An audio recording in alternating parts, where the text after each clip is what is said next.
Well, I think you were 3 when your grandmother played you gospel songs. Do you still recall the first gospel song that she taught you? Well, I started out taking classical piano lessons first. Yeah. When I was 3 or 4, and then my grandmother started showing me gospel songs when I was 6 or 7, I think, maybe. And I started singing in the choir at church then, too. So my grandmother, I think the first song she ever taught me was a song called Bless the Lord. It's not a very popular song, but I played it at church when my grandmother wasn't around, when she wasn't going to be at church that day. She taught it to me, in advance, so I would know it.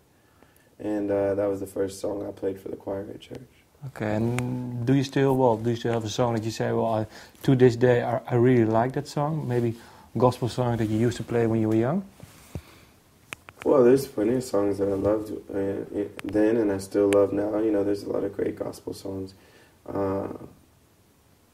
Precious Lord, Take My Hand is a good song. Yeah. There's lots of them, but, I always look back on that period with appreciation for having been able to sing and play so much as a child, having that outlet, having that avenue to be able to perform so much. Not a lot of kids have that. Well, how come? Because your mom and dad, Well, my mom and dad were both very musical, and we went to church a lot, and, they encouraged me to play. Yeah. And since they encouraged me from a very young age, I've never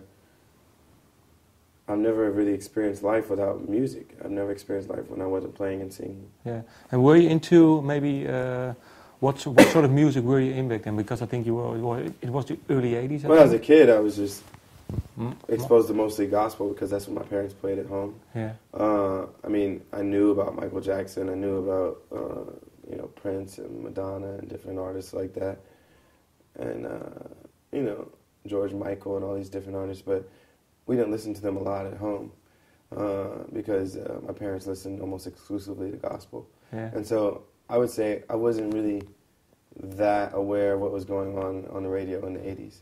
I didn't really become that aware until the 90s. And how come then? Well, in the 90s, I became a teenager. I went to school. I was at home school for a while. Yeah. So being at home, you kind of are insulated. You don't talk to other kids about, what are you listening to? Yeah.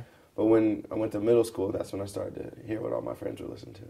And I was really into the whole kind of 90s R&B scene, so New Jack Swing, like Teddy Riley, and then later like Jodeci and Boyz II Men and Guy and, all these different groups, New Edition to some extent, Belle Biv DeVoe, all this stuff that was out then. That was like the formative music of my teenage years. That was the stuff we listened to, and those are the kind of classics from my teenage years.